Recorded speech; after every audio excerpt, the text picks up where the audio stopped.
అలాగే ఈ మధ్య మరి యేసు ప్రభు వారు 2 చెక్కల మీద వేలాడి ఉన్నారని, 2 చెక్కల్ని మేకులని పీక్కోలేని వాడు రక్షకుడు ఏంటని కొంతమంది ఎగతాళి చేస్తున్నారు. అది చాలా బాధపడవలసినటువంటి విషయం.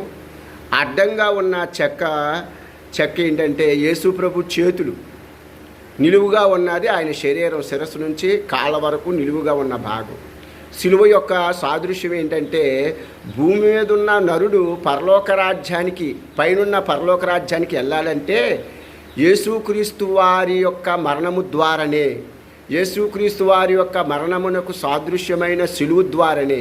అడ్డంగా ఉన్న 2 చెక్కలు యేసు ప్రభు వారి యొక్క చేతులకు, సిలువ మీద వేలాడబడిన చేతులకు సాదృశ్యం. యేసుక్రీస్తు ప్రభు వారి మరణము ద్వారానే భూమి మీద ఉన్న వ్యక్తి పరలోకానికి ఎక్కి వెళ్ళగలడని